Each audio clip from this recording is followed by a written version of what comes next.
Αυτό εδώ πέρα θα είναι ένα live reaction από ένα παλικάρι που έκανε φοβερό βίντεο για το τι πρέπει να γίνει για να σωθεί το Warzone.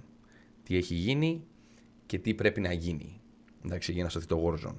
Το παιδί αυτό λέγεται Barter Speed, το κανάλι του, και το βίντεο ονομάζεται για τα little things, τα λίγα πραγματάκια, τα μικρά πράγματα του Warzone, για να μπορέσει να φτιαχτεί, θα δείτε, θα τα αναλύσει όλα και τα αναλύει πάρα πολύ όμορφα. Εντάξει.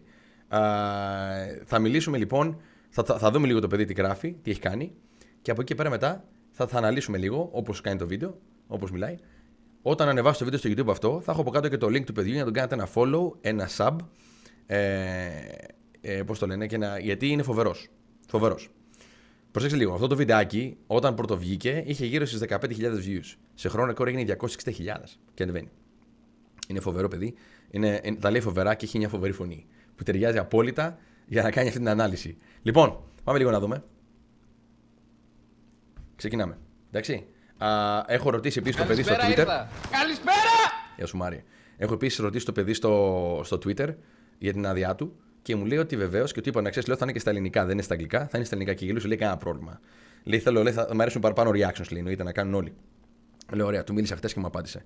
Λοιπόν,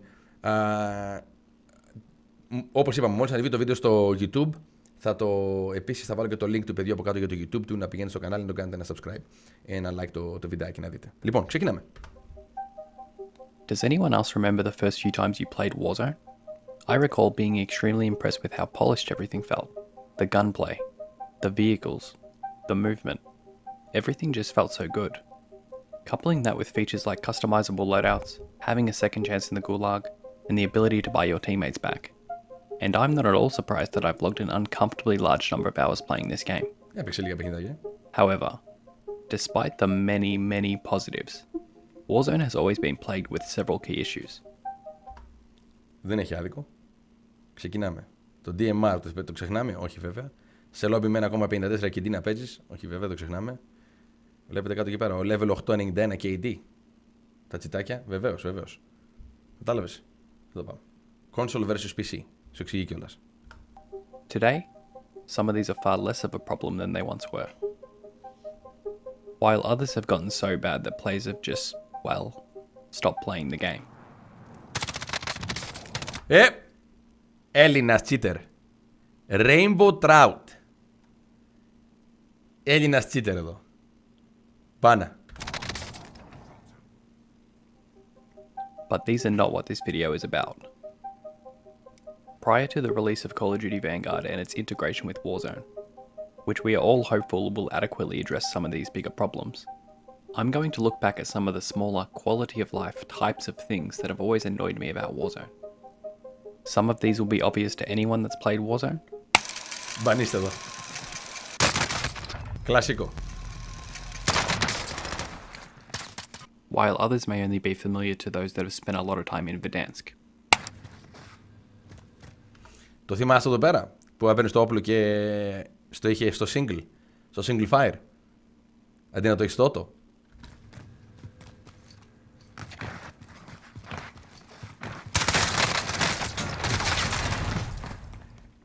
And they will range from things that, if nothing else, just waste your time, to things where I think minor tweaks would make substantial improvements to the gameplay experience. Παιδιά, μπανίστε, αυτό έχει γίνει στο Reddit εδώ πέρα και έχει πάρει το μεγαλύτερο upvote αυτό το συγκεκριμένο εδώ πέρα. Δηλαδή, αυτά είναι τα πράγματα που κανονικά έπρεπε το παιχνίδι, άμα τα είχε αυτά τα λίγα πράγματα μέσα, θα ήταν τέλειο. Και καλά λέει εδώ πέρα το παιδί. Σου λέει, πρόσεξε να δεις. Να βλέπω στο group μου ποιος έχει armor, τι κουβαλάνε. Ας πούμε, ο Jeremy έχει Daddy και έχει πάνω του και ένα, πώς λέγεται, UAV. Ο από πάνω έχει shields και έχει μαζί και το cluster. Ενώ έχει και self-revive και ταυτόχρονα σου λέει έχει μάσκα, έχει 4 shields μόνος του και σου έχει και 30 σφαίρες από το όπλο που χρησιμοποιεί το primary, το οποίο είναι AR. Αναλυτικά πράγματα, το τι χρησιμοποιείς, τι έχεις, για να δίνεις από το να κάθομαι και να λέμε ποιος έχει και τι έχει και ποιος δεν έχει και τι γίνεται και να σπαμάρεις πράγματα τα οποία ο καθένας έχει. Αυτά τα λίγα πράγματα εδώ τα απλά, τα οποία σήμερα ημέρα δεν είναι κάτι δύσκολο, πιστεύω, θα αλλάζαν, φίλε, το παιχνίδι ολόκληρο, το κάνω φοβερό. And finally, to things that make you wonder, what on earth were the developers thinking? Εδώ. This is the little things. Το stand που πιάνει για 8 χρόνια. About Call of Duty Warzone. Βίο Προβεντέτα λέει: αν είχε αυτά τα info όμως θα μιλούσες. Θα μιλούσες, βεβαίως. Θα μιλούσες όμως για σημαντικά πράγματα. Όχι να κάθομαι να ασχολούμαι ποιος έχει. Να γυρίζω για να λέω ποιος δεν έχει πλάτες, ποιος έχει, και όταν μιλάμε να τρώμε σφαλιάρες από κόσμο που έχει έρθει, γιατί ασχολούμαι με το ποιος έχει πλάτες, αντί να ασχολούμαι με το από εκεί πέρα είδα άτομο, εκεί είδα άτομο, εκεί δεν είδα άτομο. Εντάξει. Ακριβώς. Υπάρχει διαφορά. Προτιμώ να μιλάω με τους συμπαίκτες μου για στρατηγική, αντί να μιλάω για το ποιος έχει πλάτες και ποιος δεν έχει. Κατάλαβες? Και να μην απαντάει ο άλλος. Και να το βλέπω τον άλλο να μην φοράει. Να του λείπει το ένα το plate και να μην φοράει καθόλου. Και να ρωτάω, ρε φίλε, έχεις? Και δεν απαντάει, ρε φίλε, έχεις? Και μετά να λέει, ναι, έχω. Γιατί δεν το φοράς τότε? Κατάλαβες? Όχι, δεν είναι καθόλου. Αυτά δεν χρειάζεται. Αυτά πρέπει να ήταν, φίλε, από την αρχή. Αυτά τα πράγματα είναι αυτονόητα. Σε πολλά άλλα παιχνίδια υπάρχουν. Ο σκοπός του BR δεν είναι να ρωτάω τον άλλον αν έχει μάσκα ή όχι. Ο σκοπός του BR είναι να κρατάμε και να είναι στρατηγική και να κρατάμε τα απόστα μας.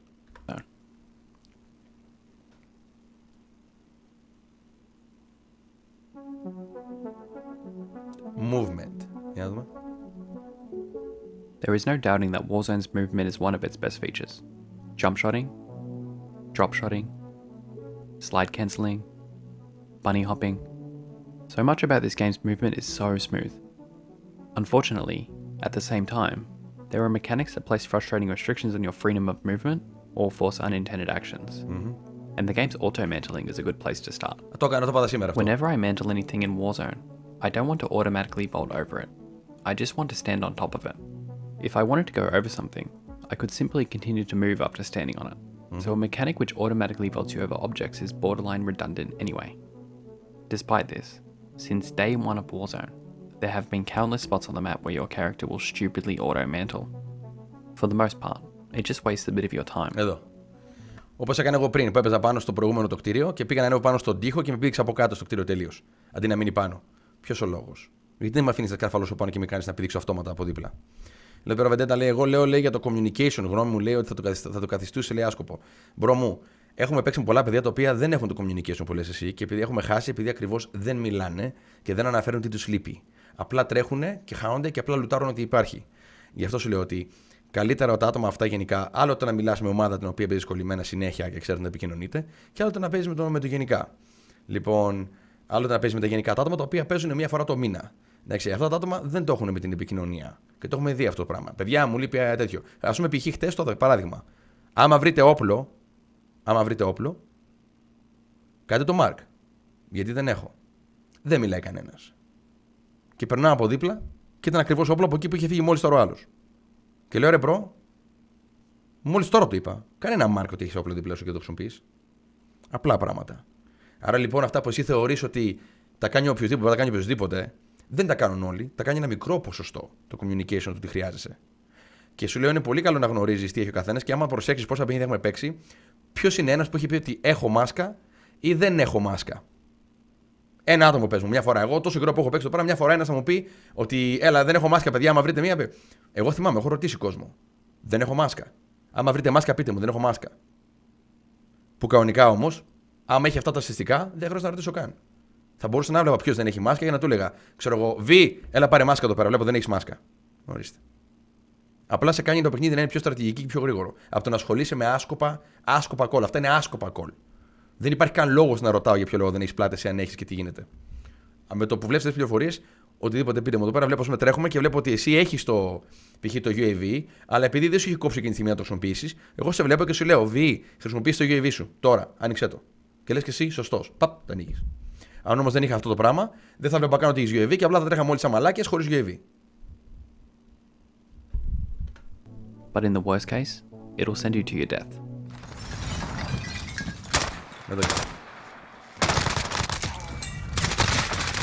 The mechanic also feels really inconsistent. Here is a leisure train station. On one side, you automatically mantle over it, but on the other, you just mantle on top of it.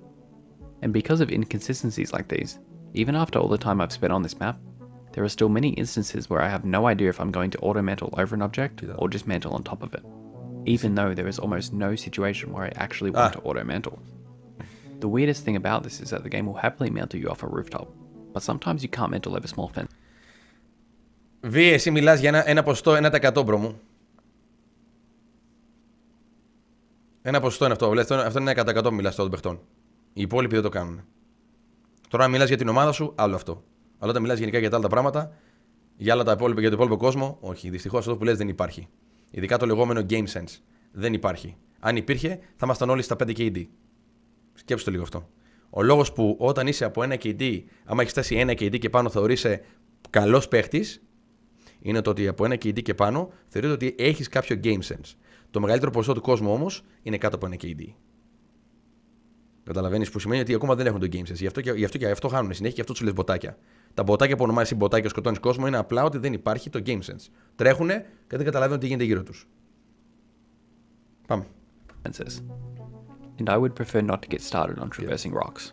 Λοιπόν, εντάξει, μιλάει για κάποια πράγματα τα οποία τώρα βέβαια έχουν φτιαχτεί κιόλας μερικά από αυτά. Γι' αυτό και έβγαλε δεύτερο βίντεο, part 2, που θα δούμε μετά από αυτό στα καπάκια, εντάξει.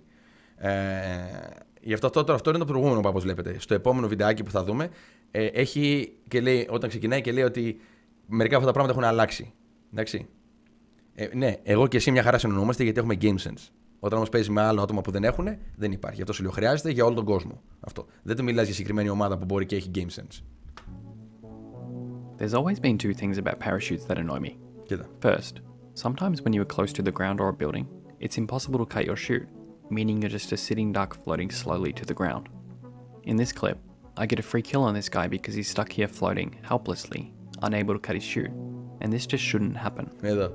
Next, I think you should be able to attempt to pull your parachute independently of how high you are off the ground.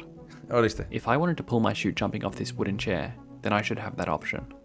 It wouldn't work, of course, because I would hit the ground before my chute came out, but I would still like that option. Ορίστε. And this is because there are so many times when there is very clearly enough time to parachute, but the game doesn't let you. Here, had I been able to parachute off that cliff, I could have outrun the gas. Πόσες φορές? There's also other instances, though they are extremely rare, where this restriction will actually kill you to fall damage. Ορίστε. Έχουμε βρεθεί όλοι σε αυτό. Γιατί να μην ανοίγει το parachute on demand? Και ας είναι στο μισό μέτρο, όπως λέει. Όντως. Είδες. Γιατί να μην ανοίγει on demand και στο μισό μέτρο, επί τόπου. Δηλαδή απλά να το πατάω και να ανοίγει. Και ας μην λειτουργήσει. Ας ανοίξει όμως. Καλά λέει.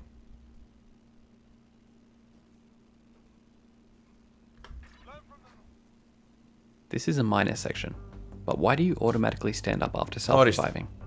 I still don't know if there's a way to prevent this, and although I don't think I've ever died to this, not even once, it's pretty stupid that the first thing your character does after reviving themselves is to stand up, thus giving the person that originally downed you a chance to finish you off. One of my favourite places to land in Verdansk is the airport, and over my few thousand games, I've probably landed here a few hundred times. There is one constant in all of these landings. Without fail, there is always a team that goes to camp in this tower. Why is that? It's because it's the only spot on the map where players are essentially invincible. Πόσο δίκιο έχει, ρε μπρο. Πόσο δίκιο έχει. Μου έχει κάνει ένα tower στο οποίο έχει μοναχά έναν τρόπο που μπορεί να ανέβει πάνω από το σκηνή. Από αέρα δεν προλαβαίνει να πλησιάσει, απλά έχει πεθάνει. Εκτός κι αν είσαι, παίζει εναντίον μποτάκια, τα οποία δεν κοιτάνε καν από εκεί που θα πα και μπορεί να πέσει λόγω του ότι έχει έρθει από γκούλα, ξέρω εγώ. Αλλά όταν υπάρχει μοναχά μία είσοδο, γιατί να το είσαι αυτό το πράγμα έτσι φτιαγμένο? Κανονικά πρέπει να υπάρχουν πολλές εισόδους, πολλοί τρόποι να φτάσει εκεί πάνω, σκοινιά από γύρω, ώστε να σου κάνει πιο δύσκολο να καλύπτεις και να πιάσει το tower. Δεν του κάνει καμπερο μέρος. Πολύ δίκιο. And this is because of zip lines, which are the single most poorly designed feature in Warzone. To start, from the time a zipline camper first sees you, to the time where you can even put your hands on your gun, is around 2.4 Μαλάκα, seconds. πες μου λίγο. Σου λέει από την ώρα που θα βγεις από το zip μέχρι να είσαι έτοιμος με το όπλο σου είναι 2,43 δευτερόλεπτα, αδερφέ. Πες μου λίγο καθυστέρηση εδώ. Put this number into perspective. This time so far exceeds the time to kill of any weapon in the game, that even if a zipline camper is using the awful M60, which has a time to kill of around 3/4 of a second, they'll still be able to kill you 3 times over before you can even move. And that's just before you can even move. I didn't even add the time to kill for the person zipping up. For example, it took this guy a total of 3.36 seconds to kill me with his M4. Or, to put it differently, if you take a zipline and someone's waiting at the top, you are dead. No questions asked. How stupid is that? Εννοείται. Well, at least Raven added the ability to jump off zip lines. So now you don't get killed while zipping up on the outside of buildings, right? Unfortunately not. In its current state, the difference this feature makes is negligible. Να σε καλά, Jane, bro μου. Ευχαριστώ πολύ, αγόρινα μου. Να σε καλά, bro μου. Captain Beer, καλώς ήρθες. Καλώς ήρθες, αδερφέ μου. Να σε καλά, αδερφούλη μου. Πώς είσαι? Πάρα εδώ, μπανίστε, παιδιά. Like when you dismount from the top, to actually jump off a zipline takes around 1.2 seconds. In this game, where the time to kill is so fast and the recoil is so easy to control, this time is far too long. And even if the dismount time was immediate, ziplines would still be missing a critical feature. While riding a zip, your camera is still fixed facing forward, meaning that unlike while climbing a ladder, you cannot see your surroundings. You rarely, if ever, get killed on a ladder because you can look around to see if you're in danger, and if you are, jump to safety instantly. It is difficult to believe that ziplines have been around for so long and don't work exactly the same way. Πες μου λίγο πόσο δίκιο έχει εδώ. Γιατί όταν πιάνω σκηνή, λοκάρει η κάμερα και δεν μπορώ να δω τίποτα γύρω μου απολύτως. Όπως κάνουμε τη σκάλα. Πόσο δίκιο έχει εδώ. Sliding on slanted surfaces is almost as unpleasant as taking ziplines, as your camera gets locked in such a way that it's impossible to look down. So if you slide on a rooftop and there's someone below you, they'll kill you, and you can't even shoot back because your camera is locked. Well, this was until a recent patch that addressed this issue. Now your camera won't get locked as frequently while sliding, but the solution is far from perfect. On steeper slopes, like these ones, you can no longer slide, and now you will simply duck instead. The thing is, ducking is generally preferable to getting your camera locked, sure, but I don't really want to lose the ability to slide. Here, if this guy could shoot a little straighter, I would have died because I couldn't slide to safety. But more importantly, your camera still gets locked pretty frequently. Sometimes it still gets locked when you are sliding on mountains. It'll get locked almost always when sliding on the edges of most rooftops. And it will still sometimes get locked when sliding on slanted rooftops, especially when you're sliding around the rooftop's apex. There's also countless other seemingly random examples where sliding still locks your camera. Is it too much to ask that I never have to worry about a bug that's equivalent to my controller not working after I slide? Δίκιο.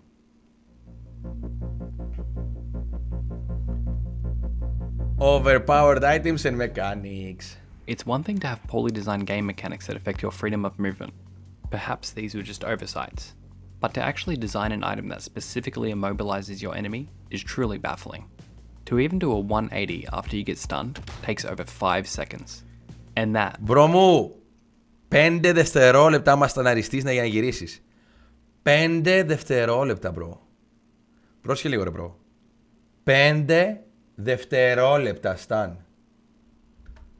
By itself is enough to show how overpowered stun grenades are. But if you are still not quite convinced, just note that stun grenades enabled these guys to exist. Nobody likes these guys, nobody wants to see these guys. And while we're here, what the hell are these sticks all about? Why do these sticks kill faster than any gun? In fact, after 18 months, why is the melee in this game still so broken? Just look at this guy swinging out. Θυμίστε, είπαμε πιο πριν ότι μερικά από αυτά τα πράγματα που αναφέρει έχουν φτιαχτεί τώρα. Εντάξει. Δηλαδή πήγε το μελί που λέει.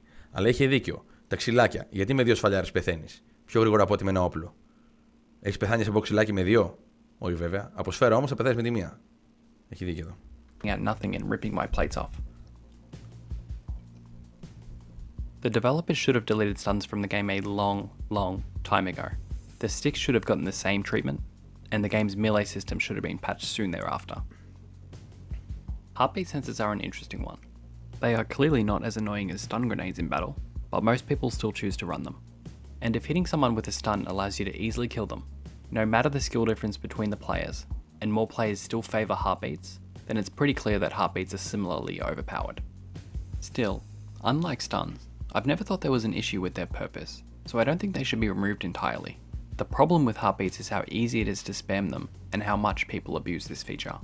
And Μου φαίνεται στο καινούριο το patch όμως το έχουν αλλάξει, έτσι δεν είναι? Τώρα το heartbeat παίρνει παραπάνω χρόνο, έτσι δεν είναι? Το νερφάρανε. Οπότε λογικά έχει φτιαχτεί και αυτό λίγο. Δηλαδή πλέον εγώ χρησιμοποιώ heartbeat γιατί παίρνει 8 χρόνια να βγει. Okay. Fixing this problem has always been so easy.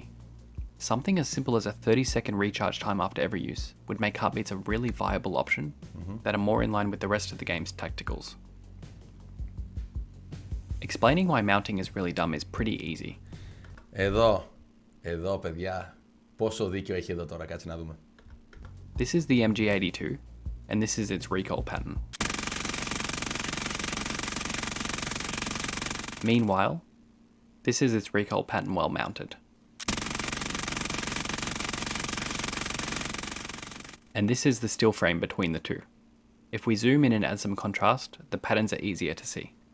Just by mounting your gun, you get a ridiculous 50% reduction in vertical recoil. And it means you can do things like this effortlessly.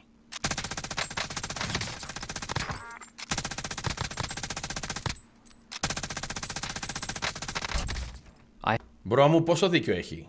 Και επίσης τώρα που είναι ακόμα χειρότερο κιόλας. Ακόμα χειρότερο γιατί κάνεις και slide μαλάκα αριστερά-δεξιά. Κάνεις slide αριστερά-δεξιά ενώ είσαι mounted. Οπότε το κάνεις ακόμα πιο δύσκολο και στον άλλον να σε πετύχει. Ενώ εσύ όμως δεν έχεις καθόλου recoil και τον μπιμάρεις από μακριά. Πες μου λίγο. Πες μου λίγο.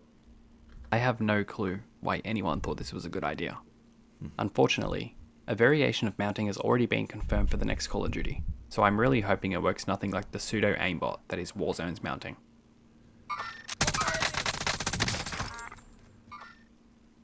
Dead silence. What more can really be said? I mean, at this point, they might as well replace dead silence with a new field upgrade that automatically adds 2 or 3 kills to your tally. That would honestly be preferable, right? The person using dead silence wouldn't have to burden themselves with wiping a team, and no one would have to get killed by it. Well, at least they made a perk that counters it. I guess I'll be running high alert until further notice. Actually, on second thought, I can't really do that either, because then I would have to sacrifice Ghost. And if I don't run Ghost, then I'm just left dealing with these sorts of guys every game. There's really no winning here. Πόσο δίκιο έχει. Σου λέει ότι τουλάχιστον λέει βάλανε να μπορείς να ακούσεις λέει τώρα με το high alert να ακούσεις τα βήματα. Μα όμως βάλω αυτό, αν βάλω high alert, τότε δεν μπορώ να βάλω όμως ghost. Και αν δεν βάλω ghost, θα έχω να κάνω deal, λέει, θα μπορώ να έχω να κάνω με τα άτομα αυτά που έχουν συνέχεια το heartbeat όλη την ώρα. Οπότε λέει δεν υπάρχει νίκη εδώ πέρα. Δεν υπάρχει τρόπος να νικήσεις σε αυτό το θέμα εδώ πέρα, να μπορείς να καλυφθείς. Δηλαδή, σε αναγκάζει δηλαδή, να χρησιμοποιήσεις ένα perk το οποίο δεν θέλεις, π.χ. το high alert, γιατί αναγκαστικά για να μπορείς να ακούσεις λέει τον άλλο που έχει deady. Unless, of course, they just do what should have been done a few weeks after the game was released and take dead silence out of Warzone. Καλά λέει. Εκτός λέει, άμα κάνανε αυτό πρέπει να κάνουν 2 εβδομάδες ή 1 εβδομάδα αργότερα από τη στιγμή που βγήκε το Warzone. Απλά αφαίρεσε το Daddy. Δεν μπορώ να καταλάβω γιατί αυτή η εταιρεία έχει τόσο πολύ μεγάλες δυσκολίες να παραδεχτεί ότι κάνει λάθη. Δεν είναι άσχημο να πεις ότι κάνεις λάθη. Μπορεί να πεις, παιδιά, ήταν λάθος. Τα αφαιρούμε επί τόπου. Κάνα πρόβλημα. Λάθος επικοινωνία, λάθος calculation. Το βγάζουμε όπως είναι. Βλέπουμε ότι δεν λειτουργεί με το παιχνίδι όπως το κάνουμε πέρα, δημιουργεί προβλήματα, θα βγει. Και αυτό μην ξεχνάμε, δεν είναι η Activision, είναι η Ravensoft. Η Activision είναι όσον αφορά τους υπαλλήλους. Όσον αφορά το προσλαμβάνω, απολύω, τέτοια θέματα. Δεν είναι όσον αφορά το πώς το παιχνίδι τρέχει και το τι έχουν βάλει μέσα στο παιχνίδι. Αυτό είναι Ravensoft. Development του παιχνιδιού είναι Ravensoft. Και όσον αφορά οι υπάλληλοι, όσον αφορά απολύσεις, προσλαμβάνουν και τέτοια πράγματα, είναι η Activision. Οπότε όταν μιλάτε για κάποια εταιρεία, να μην μπερδευόμαστε.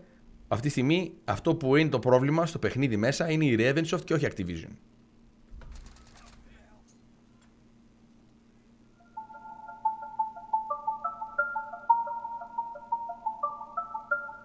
With obscenely loud kill streaks, motorbikes that sound like this, and whatever is going on here,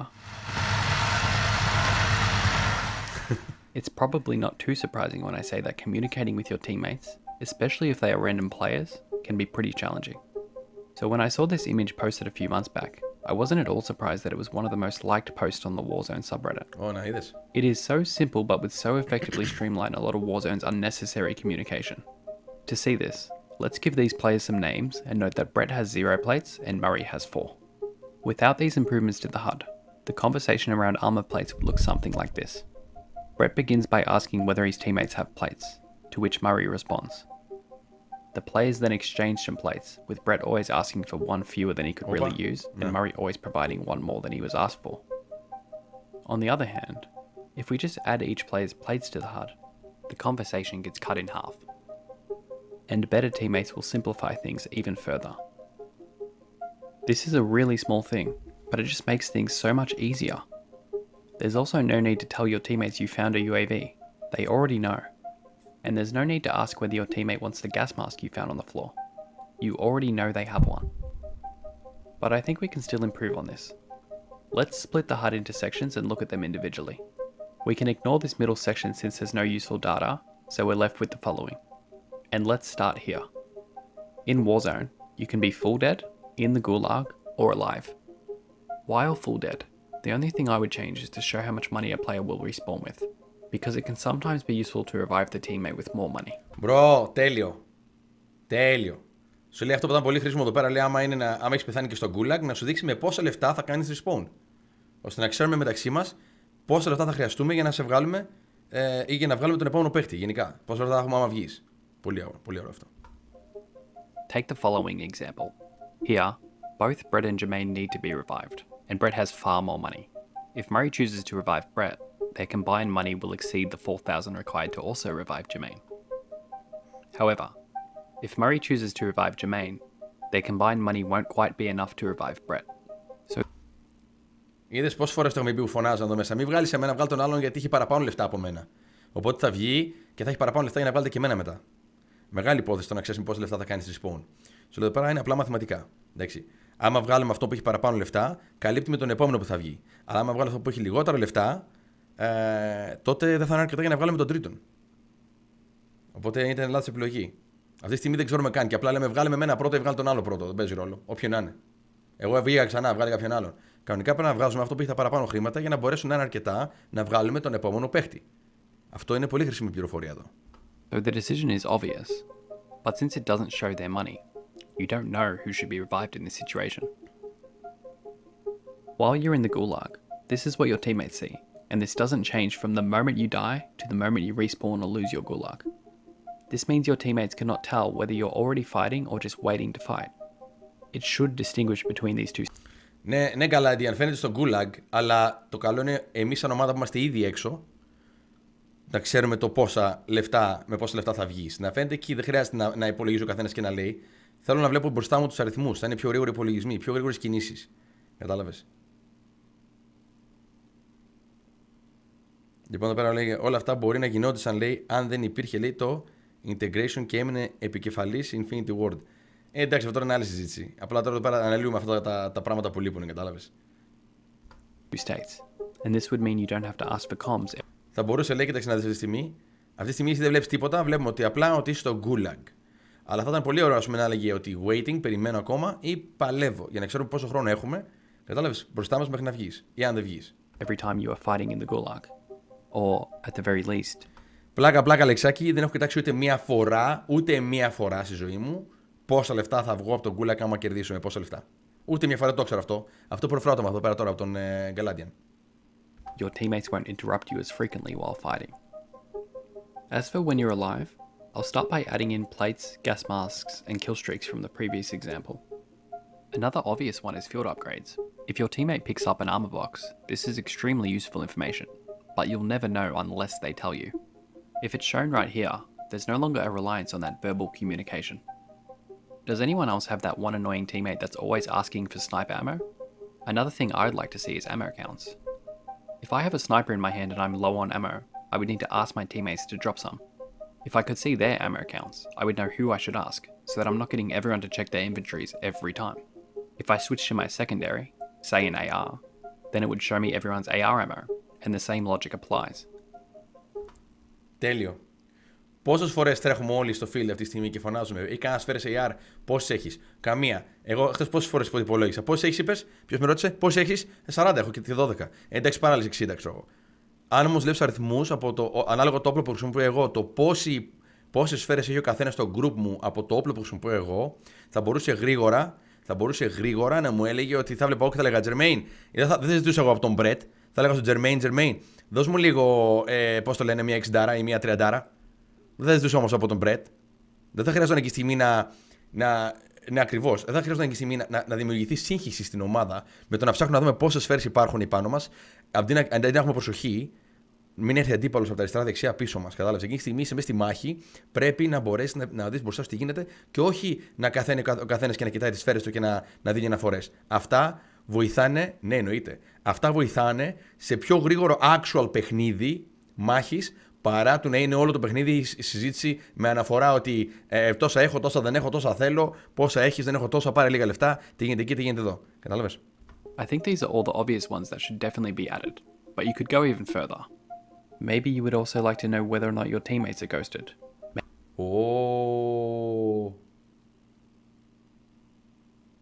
Γιατί να μην γνωρίζω κιόλας άμα ο άλλος είναι ghosted. Γιατί να μην γνωρίζω ο άλλος ότι είστε ghosted. Maybe, like myself, you enjoy watching a lot of competitive Warzone, so you would like to see each player's kills displayed next to their names. Heck. Έλα, φοβερό, ορίστε. Και το πόσα kill έχει κάνει ο καθένας, γιατί όχι. Γιατί όχι, ρε μπρο. Γιατί να πατάω συνέχεια escape, ξέρω εγώ, να πατάω έτσι να κοιτάω το τέτοιο. Γιατί όχι. Μα δεν είναι κάτι δύσκολο όμως αυτά όλα, κατάλαβες, που ζητάει. Γιατί όχι. Είναι ωραίες πληροφορίες να υπάρχουν αυτές. For all the less mathematically inclined players out there, maybe a sum of everyone's money would be cool. You could do the same for your team's kills. Now, I'm not saying the HUD should look like this. Personally, I would like as much useful information as possible while playing, but others would no doubt think it's too cluttered.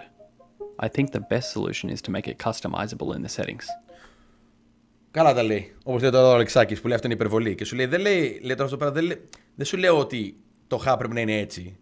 Εντάξει, γιατί πολλοί θα θεωρήσουν βεβαίως ότι είναι πάρα πολλά, συμβαίνουν πάρα πολλά αυτή τη στιγμή στην εικόνα αυτή, με αποτέλεσμα να έχεις πολλές πληροφορίες, μπορεί να μην χρειάζεσαι. Αλλά λέει τι θα ήταν καλό, να ήταν customizable. Οπότε, μέσα από το μενού, φαντάζεσαι να μπορείς να επιλέγεις τι να δεις στο χάπ σου. Εσύ. Θέλω να δω τις σφαίρες, θέλω να δω τι έχει ο άλλος ghost. Ακριβώς, ποια είναι σωστό, αυτό σου λέει. Φοβερό, φοβερό. The baseline for everyone should look like this, and then players should have the option to choose what additions they want. Now for the rest of the HUD. People that play on consoles don't get much, so at least let us see our FPS latency and packet loss. As someone who doesn't have the world's greatest internet, it would be really useful to know exactly when I'm having random lag spikes so I can try to avoid battles. It is the least that could be done for console players. In this section, I think it's perfect. Let's move on. There's really nothing wrong with this section either, except for this toggle. Whenever you are using a modern warfare gun, you can switch between shooting full auto or single fire. Full auto looks like this, and single fire looks like this. In other words, the only thing the single fire toggle does is get you killed when you accidentally and unknowingly turn it on. And since that's all it does, why is it here? Καλό είναι, δίκιο έχει. Έλα, blocking cheaters. Πάμε λίγο. Aside from some very infrequent ban waves and releasing statements that simply ask cheaters to, stop cheating, the only mechanism for combating cheaters over the past 18 months has been the blocking system. And to be fair, when it works, it's pretty effective. If, for example, you get killed by a cheater,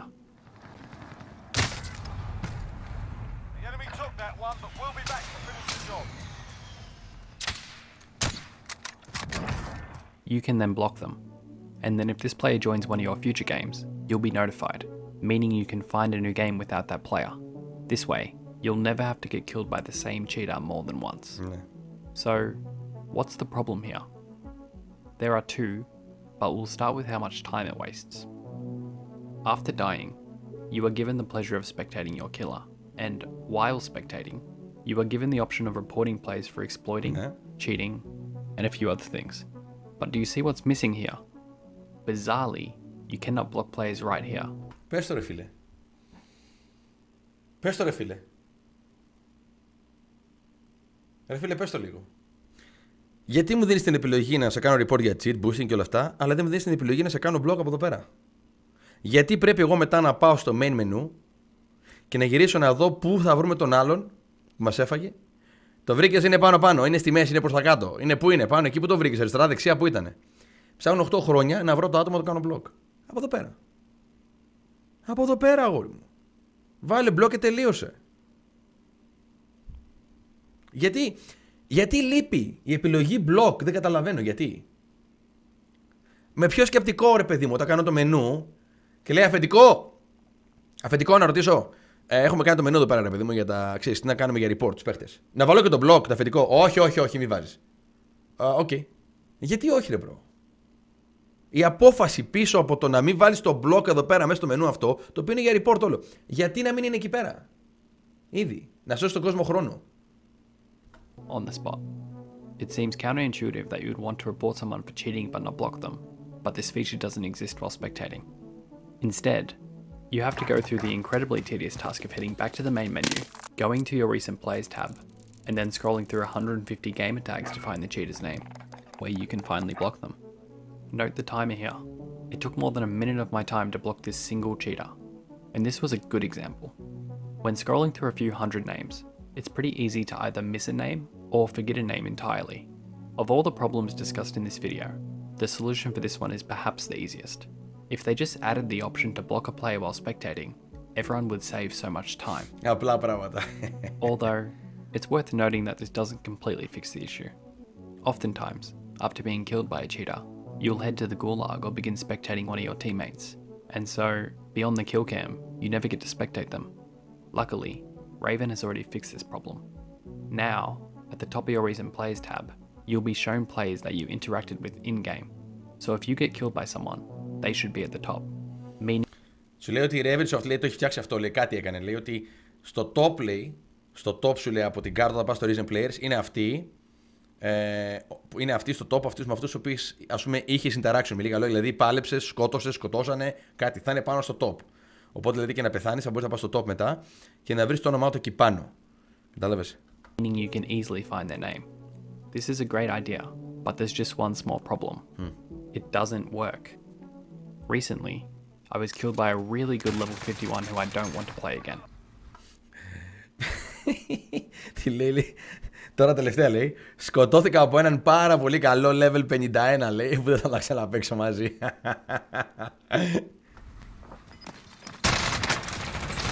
Not only was he not at the top, I had to scroll through more than 100 names to find him. This needs to be fixed so that the players you interact with appear at the top 100% of the time.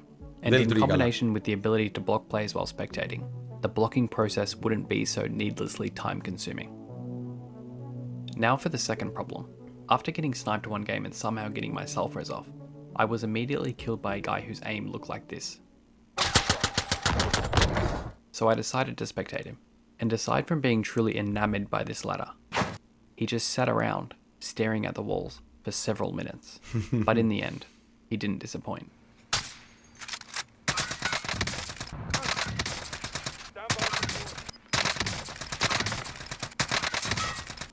He was just a really bad player with a really nice aimbot.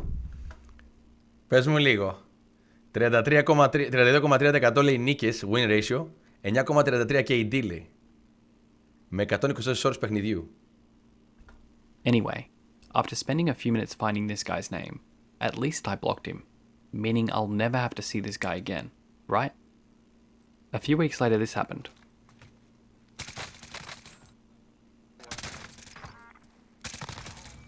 Same guy, in my game, again, even though I blocked him. Apparently nobody told this guy that his monthly subscription didn't include shotguns with infinite range, so I was able to kill him, but this was buybacks, so my victory didn't last too long.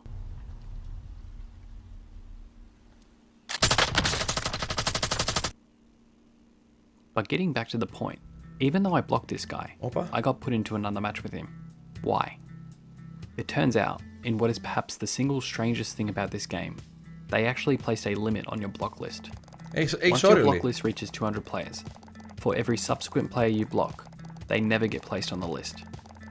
I have no idea when my block list reached 200 players. And είδες, όντως δεν υπάρχει όριο, δεν λέει όριο. Στο block list δεν σου λέει το όριό σου. Γι' αυτό για κάθε φορά που μπλοκάρω κάποιον, ξαναπατάω το block να δω αν θα μου λέει unblock. Αν δεν λέει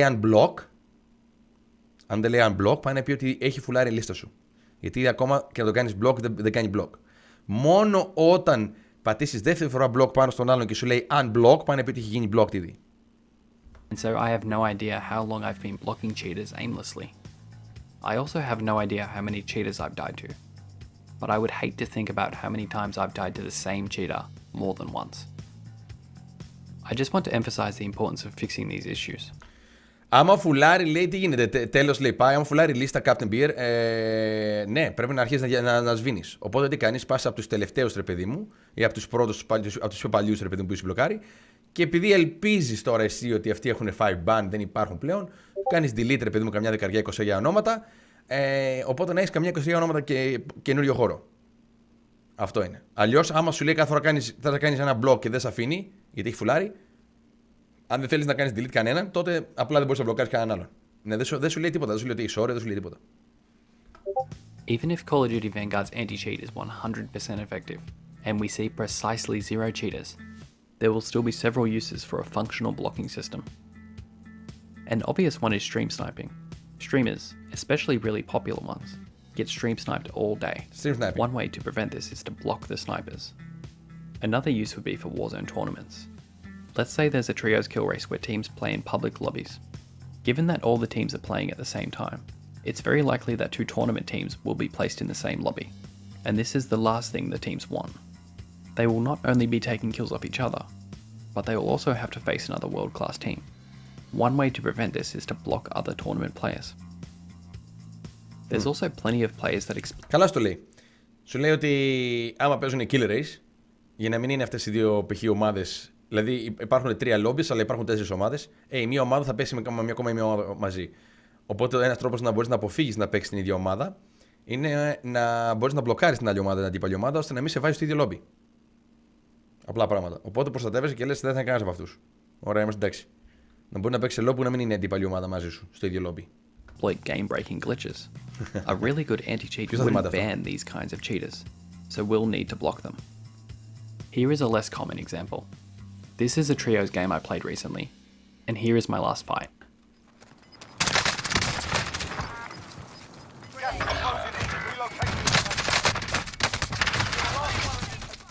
This is trios, and that's a team of 5. Χα! Βλέπετε εδώ, το κλασικό. Έπαιζε τρίος και ήταν μια ομάδα των 5. Απλά πράγματα. Κάναν teaming. Κατάλαβες τώρα. Παίζω λέει τρίος και είναι 5. Suffice it to say, they end up winning the game. But here's the most pathetic thing. Just for these guys to get a trios win, a team of 6, it turns out, wasn't enough. One of them was hacking too. Not only do I want to block him though, I want to block all of these cheaters. I think these examples show how having a blocking system without limitations is important, regardless of the effectiveness of the forthcoming anti-cheat. Though, it's pretty remarkable that this even needs to be said. In one of the Καλά σου λέω ότι είναι λίγο τραγικό το ότι πρέπει να τα πούμε λέει κιόλας. Δεν έπρεπε καν να υπάρχει αυτή η συζήτηση για αυτό το πράγμα εδώ. Δεν μπορείς να δεις το όριο των blog. Γιατί λείπει το όριο των blogs, bro? Γιατί λείπουν αυτά τα πράγματα? Αυτά πρέπει να είναι από την πρώτη μέρα μέσα εδώ όλα αυτά. Δηλαδή αυτό σου λέω ότι δεν έπρεπε καν να μιλάμε για αυτά τώρα. Αυτά πρέπει να είναι στάνταρ εδώ μέσα. Αυτά είναι στάνταρ πράγματα. World's most popular free-to-play games. How did somebody think it would be a good idea to place a limit on the single countermeasure against cheating? And how... Είδες το αναφέρει εδώ πέρα τώρα. Είδες τι λέει? Ότι όντως, ενώ πριν μιλούσε ότι γιατί να μην βλέπω το όριό μου, το πόσο έχω, τώρα σου απαντάει και σου λέει γιατί όμως έχετε βάλει και όριο. Δεν έπρεπε να υπάρχει καν όριο. Γιατί να έχεις όριο? Μα γιατί να υπάρχει όριο? Δηλαδή κάτι στα γράμματα του ονόματος πιάνει χώρο κάπου. Γιατί έχετε βάλει όριο? Δεν κατάλαβα. Για ποιο λόγο? Ας το περιόριστο. Ας το περιόριστο, αγόρι μου. Για ποιο λόγο να έχουμε όριο μέσα εδώ πέρα 200 δηλαδή άτομα? Τι σε ενοχλεί να βάλεις κι άλλα παραπάνω? Αυτό σου φταίει ότι έχουν 250 γίγα παιχνίδι. Τα γράμματα σε ενοχλούν εσένα που θα μπλοκάρω ένα όνομα παραπάνω? How, despite the countless times we've all been killed by guys using donut rectiles, have they never, at a bare minimum, increased this limit? Μα να το κάνω το matchmaking. Δεν θέλω να κάνω matchmaking με cheaters. Με άτομα τέτοια δεν θέλω να κάνω matchmaking όμως. Αυτά τα άτομα είναι που μου χαλάνε το παιχνίδι όμως, Βι. Και ας μην γίνει ποτέ matchmaking. Οπότε θα καταλάβουν μετά ότι θα έχουν θέμα να το φτιάξουν. Κατάλαβες.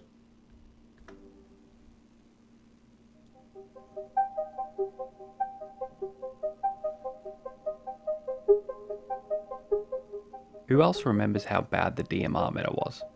If a player just hit one headshot, the gun could kill you in less than a quarter of a second.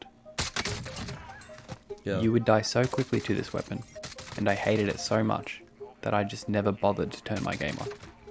And this was the only time where I stopped playing Warzone on a somewhat consistent basis. But looking back, is there really too much of a difference between getting killed by something like a DMR or dying to stupid mechanics?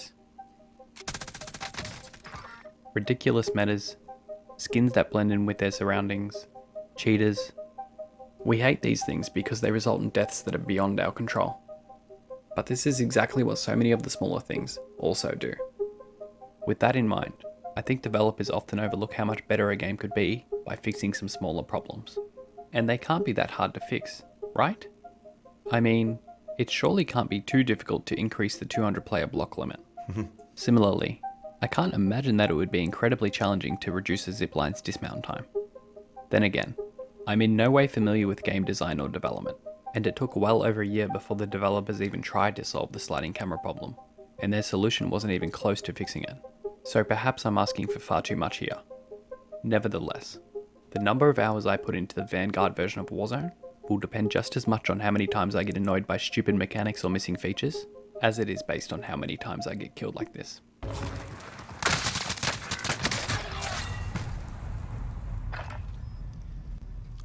Speed hack.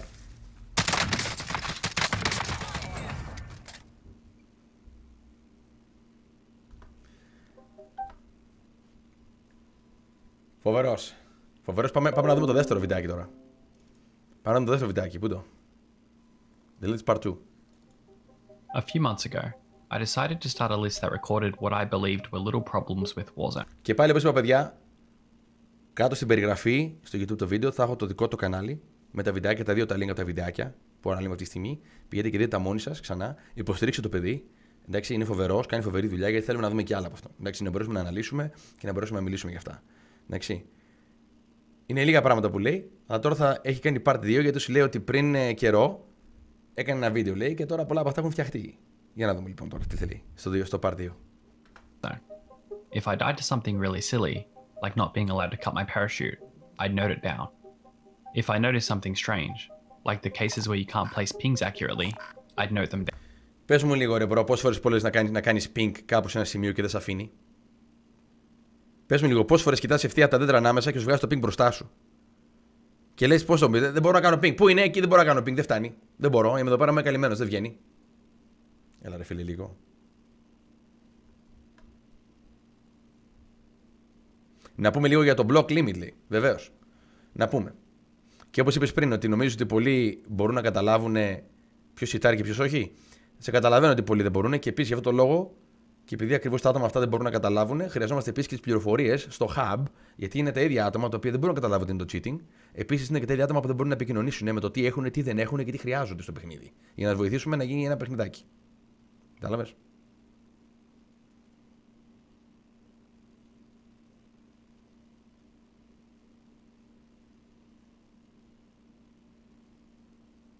Το block limit δεν είναι μόνο, λέει, για cheaters, Δίνο, λέει, μπορεί να είναι ένας, λέει, τοξικός συμπαίκτης. Ακριβώς. Είναι αυτό σου λέει. Τοξικοί είναι αυτοί που χρησιμοποιούν το map από κάτω που κρύβονται. Είναι αυτοί οι οποίοι, ξέρεις, είναι γενικά αυτό που λέμε αυτό. Από αυτούς που είναι, λέει, block, πώς είναι cheaters, δεν παίζει ρόλο. Το θέμα είναι ότι όταν έχει εκατομμύρια παίχτες να παίζουν το παιχνίδι, σίγουρα δεν θα έχει θέμα για matchmaking. Σίγουρα δεν θα έχει θέμα. Πάντα θα έχει παίχτες να παίξει. Πάντα. Απλά δεν θα παίζει με τους παίχτες του οποίους δημιουργούν θέματα και είναι τοξικοί. Απλά πράγματα. Down.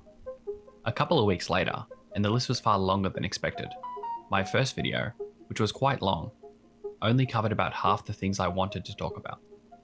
This video is for the remaining half.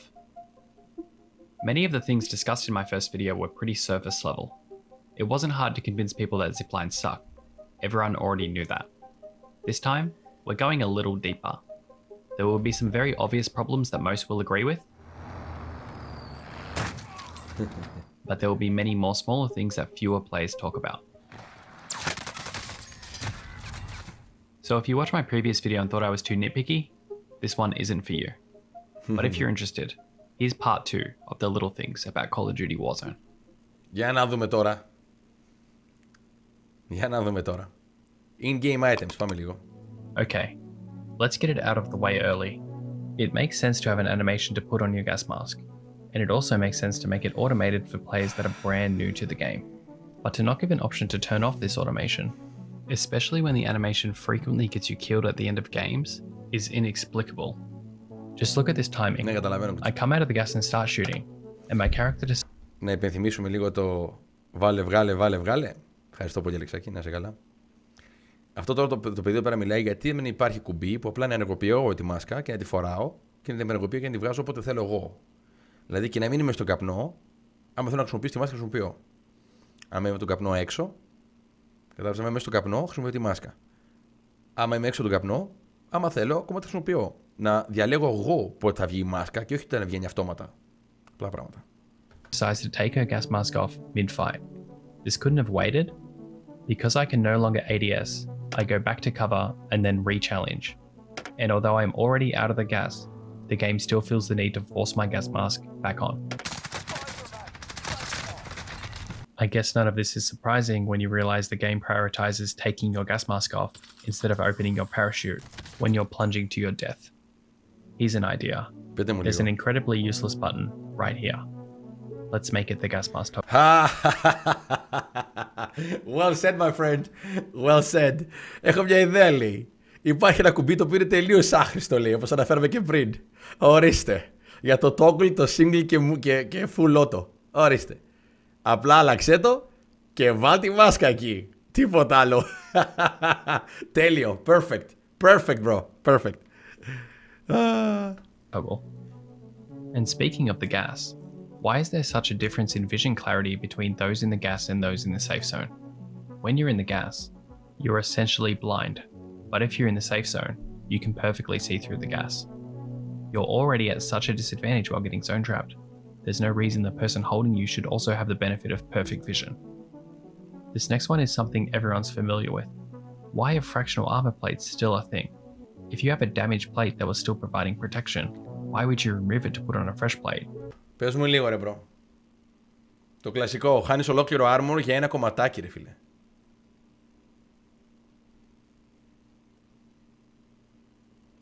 Για ένα μικρό κομματάκι, χαλά ολόκληρο armor, αδερφέ. As opposed to just using the free slot to add extra armor. This was more relevant when the game first released, since there were far fewer armor plates around. But I think it's worth mentioning with the new tempered perk, which makes every plate more valuable, and therefore every fractional plate more stupid. Here's some minor points on field upgrades. Trophies are far too bouncy. Nobody is out here doing trophy trick shots, so there's no reason placing one should be this difficult. It's a somewhat similar story with sentry guns and deployable cover, except you'll have trouble placing those at all. And what's the go with field upgrades despawning when placing two at the same time? I can see why it happened. Όντως, λέει, και για ποιο λόγο λέει να άμα ανοίξω ένα δεύτερο κουτί σκάει το πρώτο. With two ammo boxes, there would definitely be some gas tanking possibilities otherwise. But how would you exploit placing, for instance, an ammo box in an armor box? And if there's no unfair advantage to be gained, why do they despawn? The point here is that it's annoying to lose access to your teammate's armor box because he placed it. Μου εξηγήσει κάποιος για ποιο λόγο το βάλει αυτό? Το σκεπτικό πίσω από αυτό για ποιο λόγο έχει γίνει? Για πείτε μου λίγο. Εξηγήστε μου λίγο. Για ποιο λόγο λοιπόν όταν ανοίγω εγώ ένα κουτί και βγάζω ένα δεύτερο διαφορετικό ή ίδιο, δεν παίζει ρόλο, σκάει το πρώτο? Υπάρχει κάποιος λόγος? Δεν ξέρω τι σκέφτονται αυτοί οι developers. A trophy on a heli, and it's especially annoying when something like this happens. I'll take the wheel.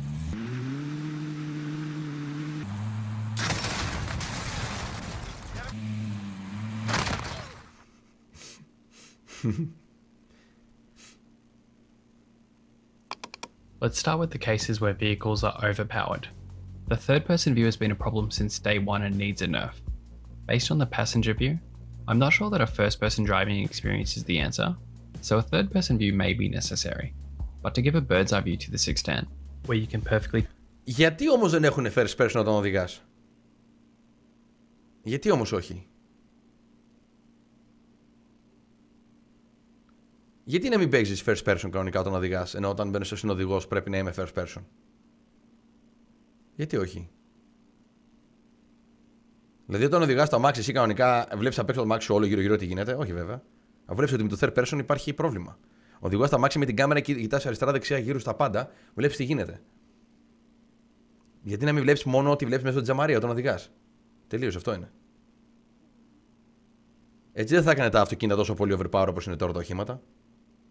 Το φορτηγό π.χ. Οδήγα φορτηγό με το να βλέπεις μόνο τι βλέπεις μπροστά σου, αριστερά-δεξιά και τίποτα άλλο. Να δούμε, θα πάρεις φορτηγό? Ή θα πάρεις φορτηγό τώρα να κάνεις βόλτες κανονικά επειδή έχεις το third person και σκοτώνεις όλο τον κόσμο αβέρτα? Σκέψου το λίγο. Track your enemy's movements over walls or hills or inside buildings is way too much.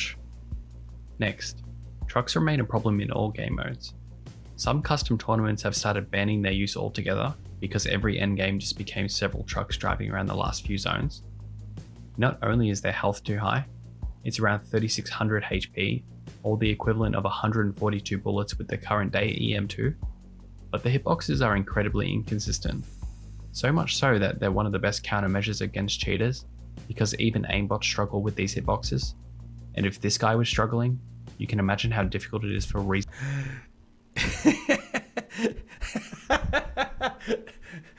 My man, you're so funny. This is awesome. Λέει εδώ, λέει, άμα λέει και το cheat, λέει, ότι πας αυτός εδώ με το 102 KD, λέει, έχει πρόβλημα, λέει, με το hitbox μέσα σε αμάξι να βαρέσει κάποιον, τότε φαντάσου, λέει, πόσο δύσκολο, λέει, θα είναι για ένα νορμάλ άτομο. reasonable human beings. Trucks became so bad in solos that Raven were forced to reduce their spawn rate, and this certainly improved the experience. But the issue with vehicles in solos goes a little deeper, and I think rovers and SUVs can be just as bad. Here's some of the things you can do. You can, of course, run over your enemy. You can hop out at full speed and instantly start shooting. Αυτό για μένα δεν έπρεπε να υπάρχει. Άμα βγεις full speed, έπρεπε να τρως damage τρελό, μου. Ή και να πεθάνεις. Άμα βγεις full speed την ώρα που οδηγώ το αμάξι, έπρεπε να βγεις χωρίς armor τελείως. Να χάνεις δηλαδή 150 hit point. Εντάξει. Ή να πεθαίνεις. Τελείως. Δεν έπρεπε να βγεις με αφού. Τι είναι αυτό το πράγμα? Αυτό είναι απίστευτο. You can park sideways to use Warzone's built-in laser beam mechanic.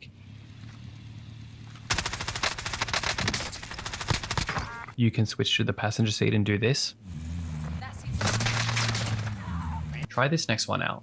Drive at an enemy, hop out close to them, slide cancel, and then shoot. Unless your opponent is really, really good, you are not going to lose the battle. Some players won't even shoot back. And you'll probably win even if you're using the starter pistol. In solos, the vehicle exit animation, or the complete lack thereof, is, and always has been, insanely overpowered. Ready user. Πώς να δεις. Υπάρχει animation για να μπεις, αλλά είναι σαν να μην υπάρχει animation για να βγεις. Abby made a cool post where he reversed the entry animation to show what an exit animation might look like. And I think something like this should definitely exist in solos, but I'm not convinced it would be good for duos, trios, or quads. In these modes, the exit animation is naturally less powerful. You know, hopping out on a squad doesn't really give the same results. But more importantly, as it stands, it's not hard for a team to shoot people out of SUVs or rovers, and adding a prolonged exit animation would make it a borderline free kill every time someone drives past your squad. I don't think we would want to add features that discourage people from driving vehicles altogether, at least in every game mode that's not solos. Let's briefly touch on the maneuverability of vehicles, which isn't always the best. They get stuck too easily, with part of this being map design. Why do trucks get stuck everywhere? Why is this rock blocking this exit? And part of this being non-destructible terrain. Why can't big trucks run over small trees or wooden chairs? Εδώ κοιτά, έχει δίκιο. Έχεις ολόκληρο φορτηγό, ρε μαλάκα. Και δεν μπορεί να πατήσει την καρέκλα. Αυτό να μου πεις. Ή δεν μπορεί να σπάσει το κλονάρι. Ένα κλοναράκι. Or, you know, shovels in the ground. These two fences are identical. Why can I only drive through one of them? Όντως. The vehicle flipping is more annoying. Καλά σου λέει. Γιατί αυτό λοιπόν σου λέει σημαίνει ότι έχει inconsistency. Δηλαδή πώς το λένε, δεν είναι σταθερό το παιχνίδι παντού, σε όλο το map.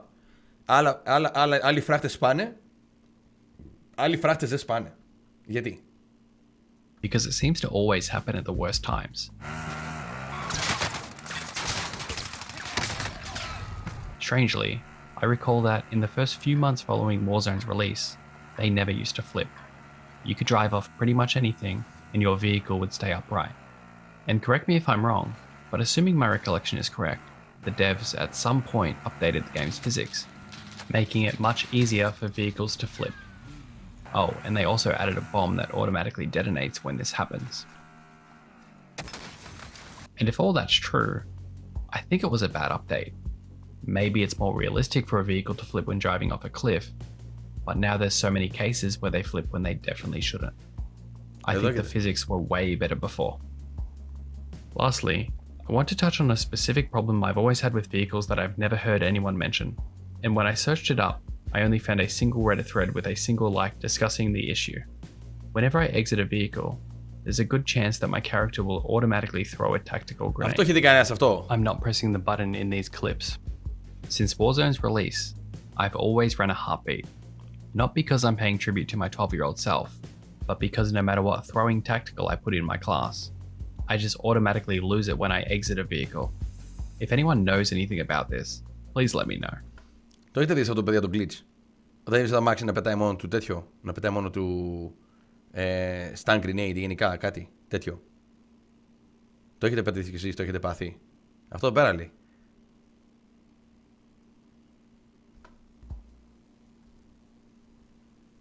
Αρκετές φορές, εγώ όχι. Τότε πρώτη φορά το πέρα τώρα.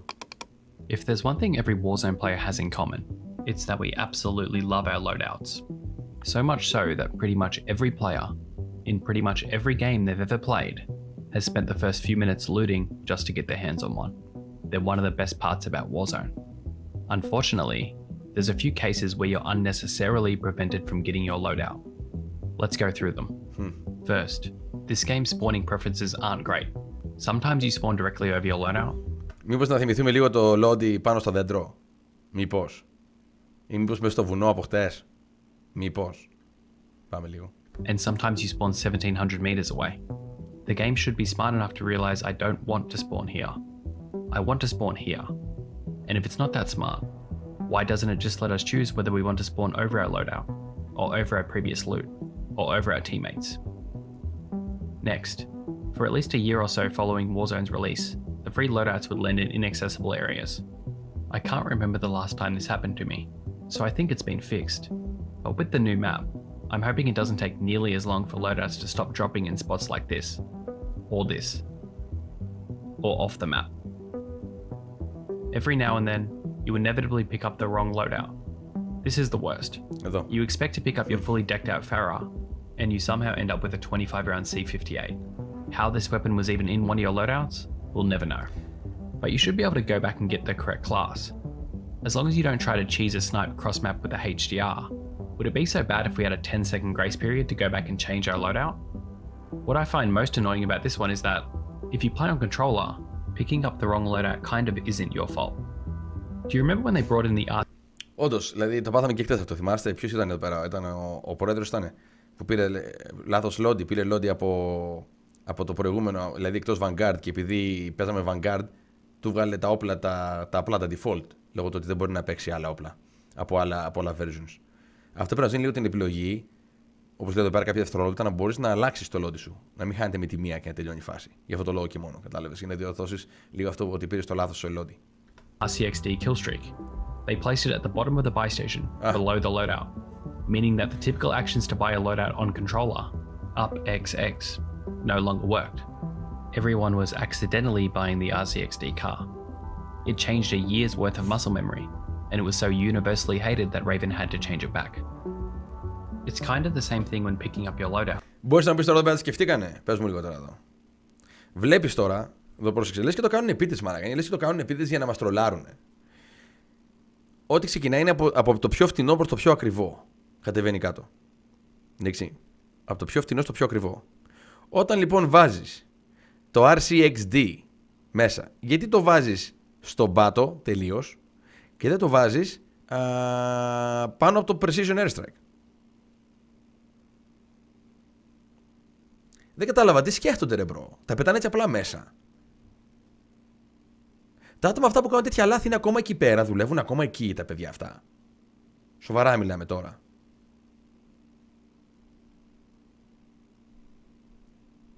Τι να πω. For some reason, the game remembers what class you previously grabbed. If you pick up your second class, the next time you open a loadout drop, your marker will start on your second class.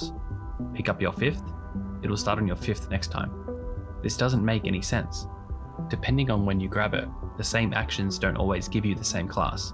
And so when you need to grab your loadout really quickly, it's very easy to make a mistake.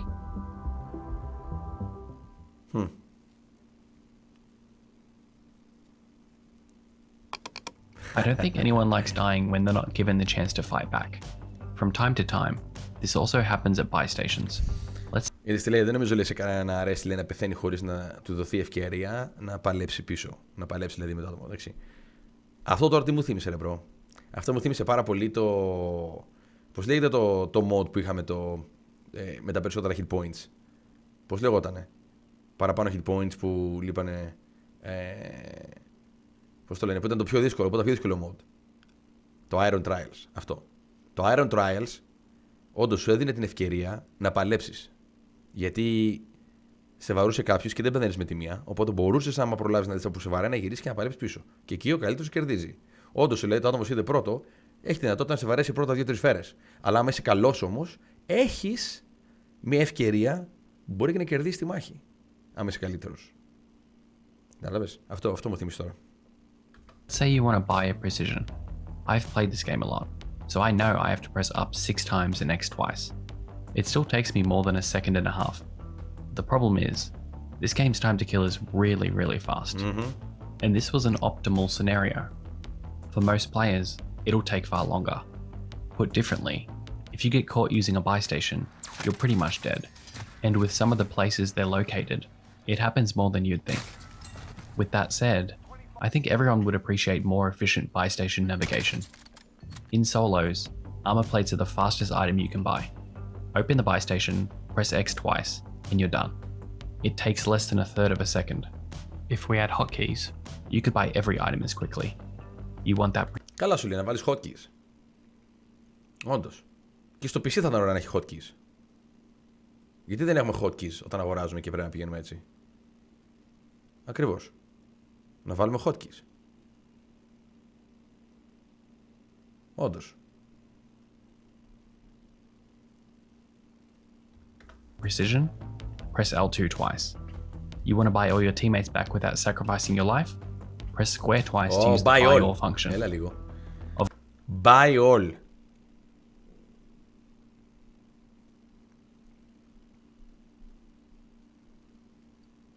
Buy all, bro. Πες μου λίγο, γιατί δεν υπάρχει ένα buy all. Όταν έχω τα λεφτά να βγάλω όλη μου την ομάδα, γιατί δεν υπάρχει ένα buy all.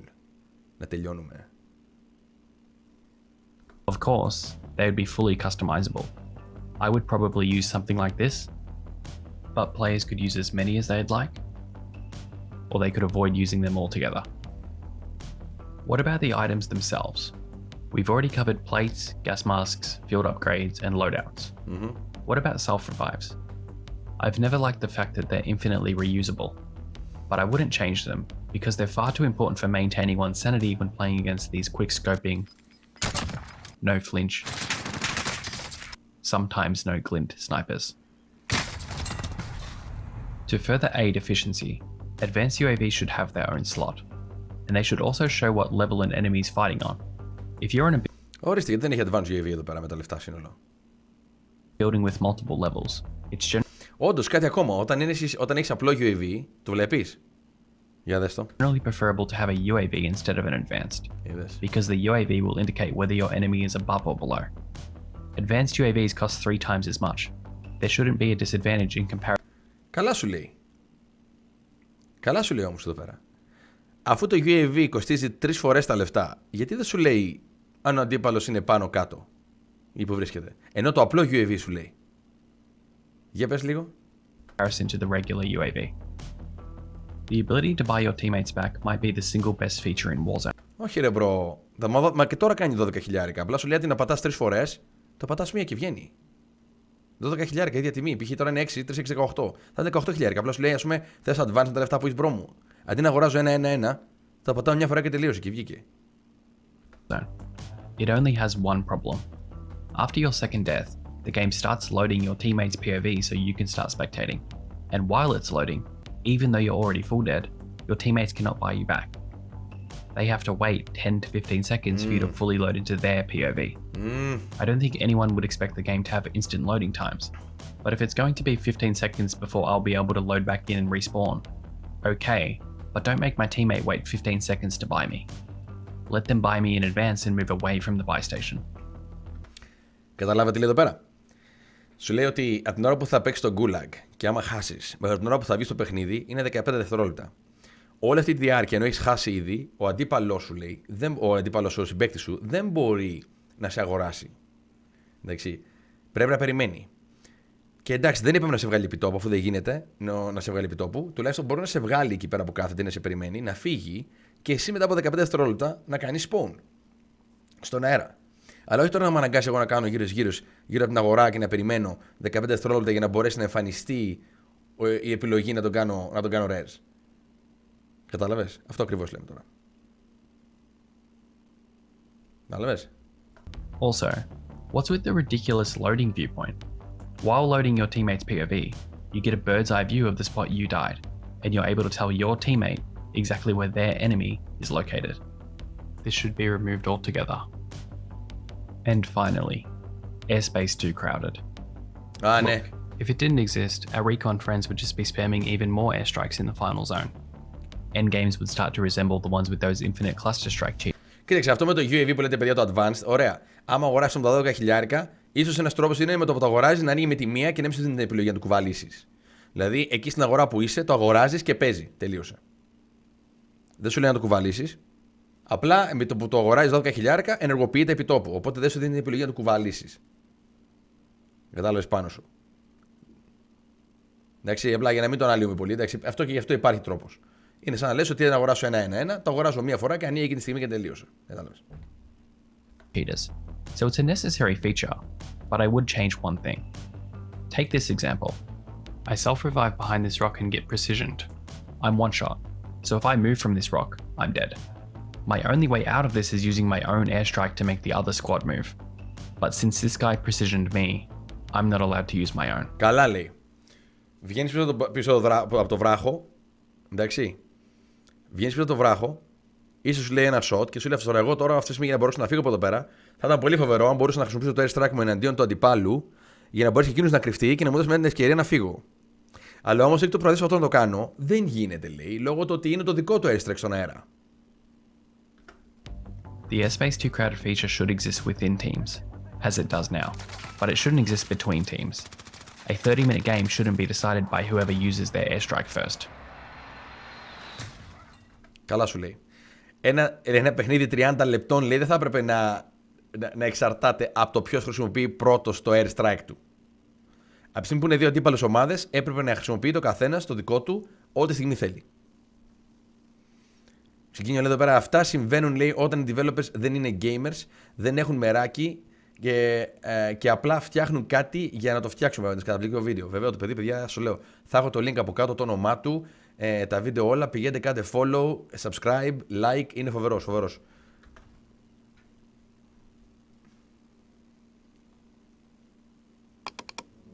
Does anyone else get the phantom red dots?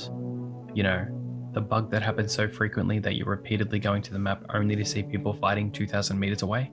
The fact that players are fighting on the opposite side of Verdansk isn't useful information. I'd prefer not to see it. Also, how haven't glitched vehicles been fixed yet? When you see a red SUV, someone should be driving it. But when you go to check it out, no one's there. It's just another bug that I'm surprised hasn't been patched by now. What about using the map and driving simultaneously? I remember when I first drove a vehicle in this game. I was annoyed that I couldn't accelerate without the map fully zooming in. On a PlayStation controller, if you use L2 and R2 to aim and shoot, this isn't a problem, since the zoom in and out controls for the map are L1 and R1. However, if you prefer to aim and shoot with L1 and R1, the map controls remain the same. The buttons are independent of however you choose to remap your controller.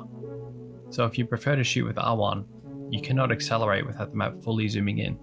And if you prefer to aim with L1, you cannot zoom out without your car slowing down. It's another one of those really obvious day one problems that never got fixed.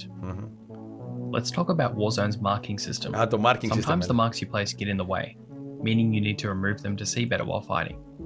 And the same is true for your teammates' marks. But one obvious feature the game is missing is the ability to remove them yourself. If my teammates' mark's in the way while I'm fighting, I have to ask them to stop what they're doing. Όντως, γιατί να μην έχω την επιλογή από τη δικιά μεριά, σε αυτά που βλέπω εγώ μόνος μου, να αφαιρέσω τα marks του συναδέλφου μου.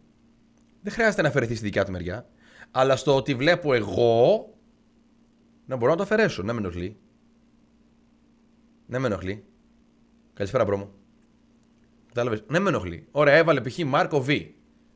Ωραία, αυτό που πρέπει να γουστάρει να το βλέπει, εγώ να μην το βλέπω όμως. Ωραία, στη δικιά μου μεριά θα το αφαιρέσω. Άρα στο δικό μου το screen, στη δικιά μου την οθόνη να αφαιρεθεί, ενώ στη δικιά του μπορεί να μείνει. Γιατί όχι? Γιατί πρέπει να ρωτάω τον άλλον, βγάλει λίγο το mark σου, ρε μπρο, δεν μπορώ να συμμετάσχω εκεί πέρα. Βγάλει το mark σου. Και εκείνη τη στιγμή χάνει και εκείνο το focus από αυτό που προσέχει για να μπορέσει να βγάλει το mark. Εγώ χάνω το focus γιατί δεν μπορώ να δω, γιατί έχει το mark μπροστά. Και γίνεται με λίγα λόγια μπάχαλο. And remove it manually. I can't remove it myself. Why not? Bravo. Also, marking isn't precise enough. If you want to mark the direction of an enemy but there's a... Έκανε mark και βγήκε το μαχαίρι μπροστά του. Έκανε mark και βγήκε το μαχαίρι μπροστά του, ενώ είναι ζουμαρισμένος απέναντι. bit of loot below you, it will almost always mark the loot. It's also very difficult and sometimes impossible to mark things through doors. If marking was just that bit more precise as to where you're... Ωραία, γιατί δεν σημαδεύει ευθεία μπροστά? Ευχαριστώ για το follow, bro μου. Γιατί δεν σημαδεύει ευθεία μπροστά? Εκεί που κοιτάει ο στόχος, σημάδεψε εκεί, ρε bro, το mark. Γιατί να βγει εδώ μπροστά, δεν κατάλαβα. Crosshairs pointing, it would make communicating with your teammates that little bit easier. A related point is about precisions and clusters. I don't know what this precision targeting system is all about, and I certainly don't know what's going on with this green laser, but it's way too easy to place your airstrikes in the wrong spot. It should be a regular crosshair, and since we're all capable of aiming anywhere on the screen, there'd be fewer mistakes. The solution wouldn't be perfect. You would still, for instance, place them on tree branches, but it would have to be better than what we have now.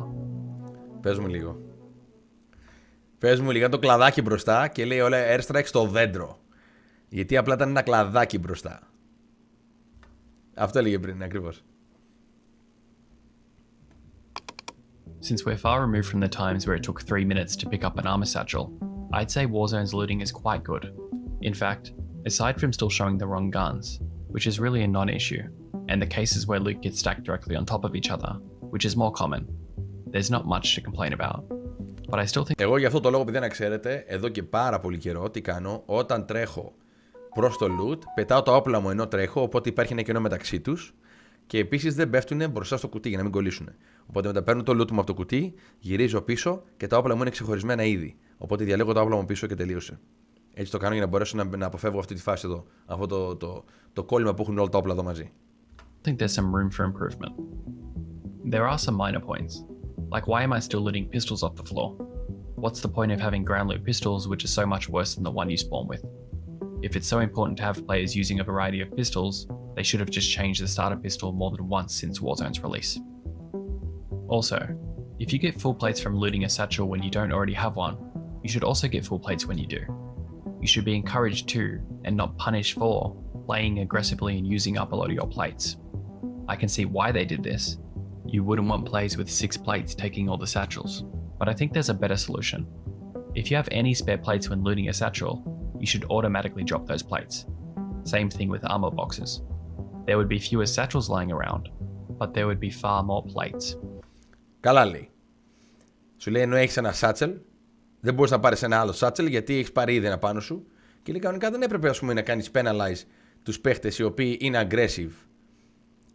Και οι οποίοι παίζουν aggressive, αφού παίζουν aggressive και χαλάνε armors, Επέτρεψε να πάρουν τα άρμες από κάτω. Οπότε τι σου λέει, μετά τα πιέζει βέβαια, αλλά μετά λέει θα δημιουργηθεί θέμα. Ωραία, ένας τρόπος να μην δημιουργηθεί θέμα είναι, όπως κάνεις με τα plate boxes εδώ πέρα, πριν πάρεις ένα καινούργιο satchel, να μην σε αφήσει άμα δεν πετάξεις τα plates που έχεις πάνω σου. Δηλαδή, αν έχεις ήδη 5 plates πάνω σου, πέτα τα 5 plates, έχεις ένα άδειο satchel, αρπάζεις το καινούργιο satchel με 8 plates και έχουν μείνει 5 plates κάτω.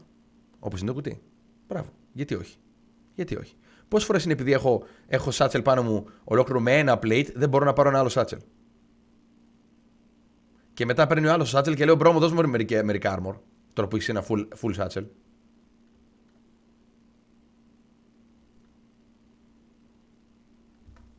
I think that's a decent trade-off to allow players with empty satchels to get some more plates. Κατάλαβες. Automatic looting is really cool. The fact that you don't have to loot plates or pieces of ammo manually is incredibly convenient, but I've never understood why this convenience isn't utilized more frequently. For instance, why aren't gas masks auto-loot? Unless you can see the future and know for certain that you'll die to the gas mask animation, everyone would always prefer to have one. And so, like plates, they should be auto-looted when you run over them. And for added convenience, when you already have one, you should automatically loot ones that are more durable than your own. Καλά σου λέει μαλάκα, μπράβο. Όρισε, σου λέει εδώ πέρα, ότι άμα από κάτω έχει μάσκα η οποία είναι χρυσή και εσύ φοράς άσπρη και περνάς από πάνω της, γιατί αυτόματα να μην λουτάρετε μόνο του. Όπως όλα τα υπόλοιπα. Όπως παίρνεις τα plates από κάτω, όπως παίρνεις σφαίρες, κάνε και τη μάσκα. Αφού έχεις άσπρη μάσκα από κάτω μια χρυσή, να μην χρειάζεται να διαλέξουμε στον πανικό. Όπως περνά από πάνω, παίρνει τη χρυσή μάσκα και την αντικαθιστεί. Αυτόματα. Ορίστε. Ναι. The gold gas mask lasts around 24 seconds, and the regular one around half that long. So the preference relationship looks something like this. You could make a similar argument for auto-looting satchels, kill streaks, and even field upgrades. I'd also like to see some form of auto-looting after you respawn. When you re-land on your body, it takes forever to loot both your weapons, your armor satchel, your gas mask. You get the point.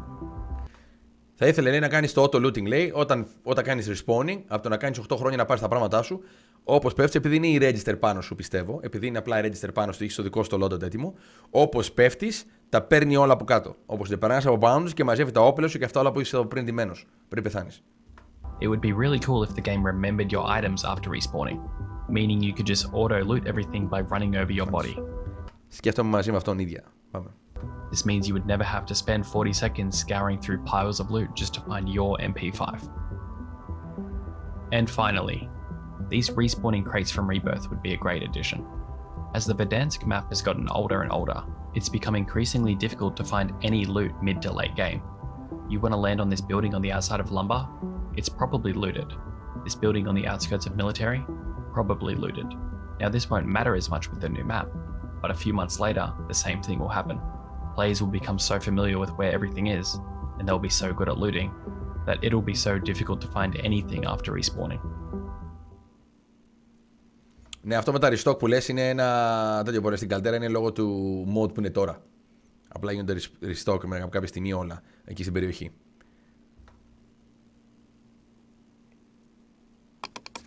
Audio. Let me start this section with what is, I believe, an unpopular Να μιλήσουμε λίγο για τον ήχο. I don't think Warzone's footstep audio is that bad.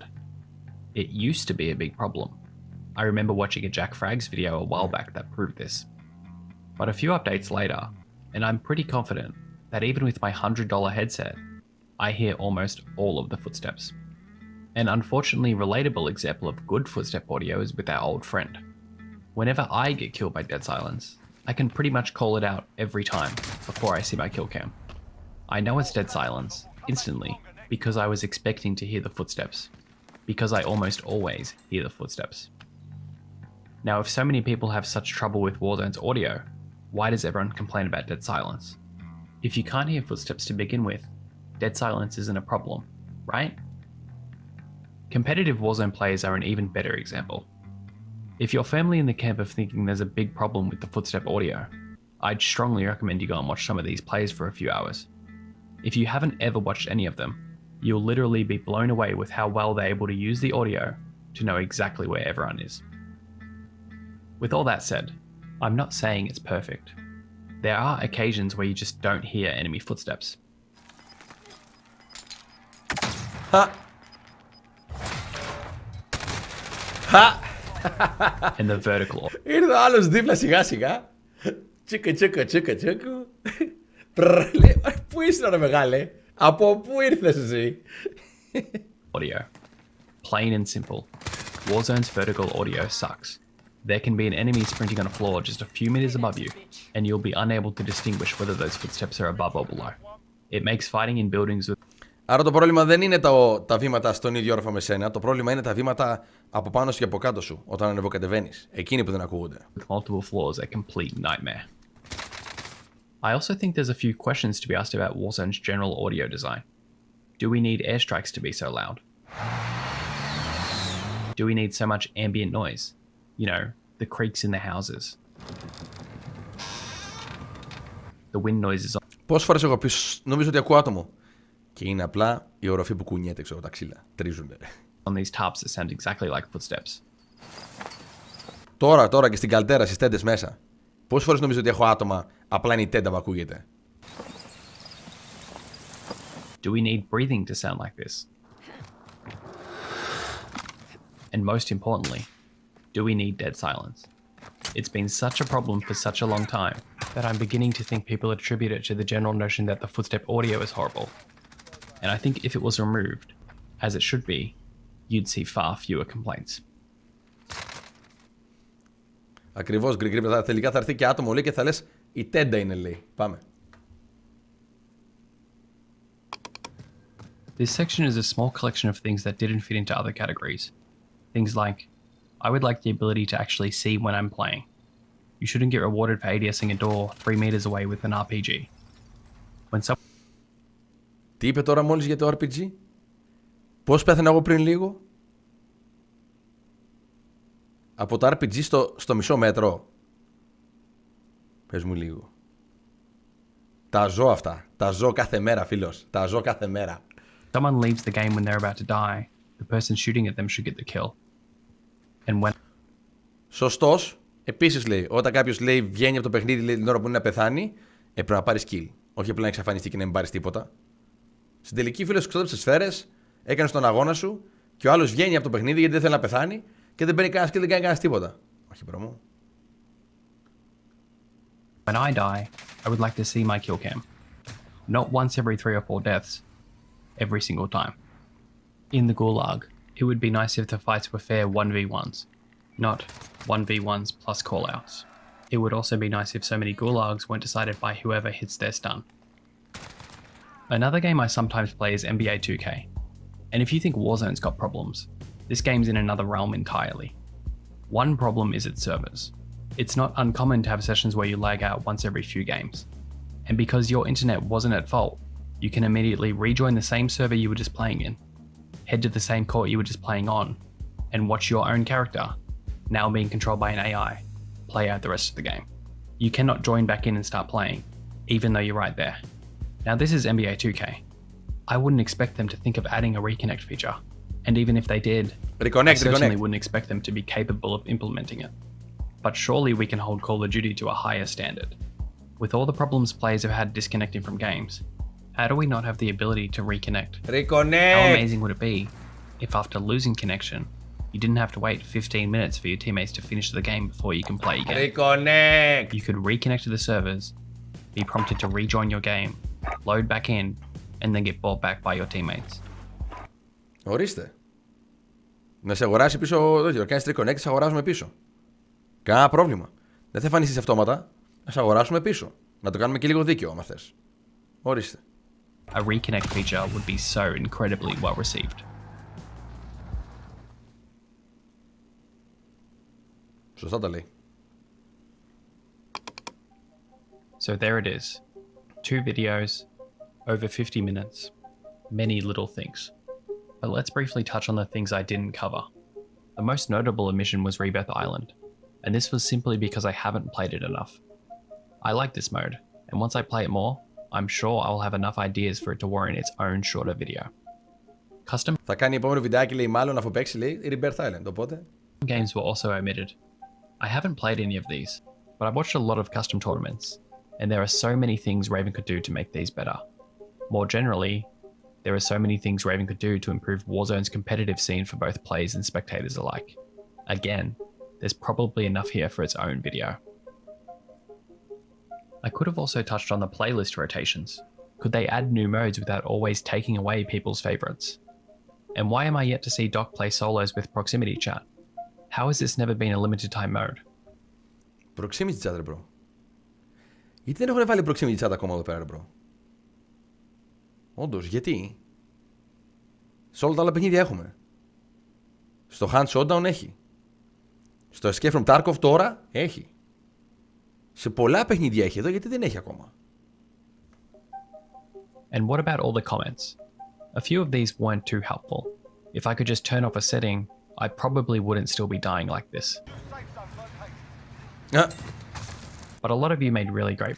Proximity chat V είναι όταν μιλάς και σε ακούνε μέχρι κάποιο συγκεκριμένο όριο μακριά σου. Δηλαδή στην περιοχή σου γύρω. Δηλαδή μπορείς να βάλεις να ακούγεται το chat σου 5 μέτρα γύρω σου. Κατάλαβες. Δηλαδή μιλάς και άμα είσαι δίπλα μου, με ακούς πολύ δυνατά. Όσο απομακρύνεσαι, με ακούς πιο χαμηλά και στην τελική δεν με ακούς καθόλου. Δηλαδή ο απέναντι, στο απέναντι σπίτι, δεν θα μας ακούει π.χ. όταν είναι μακριά.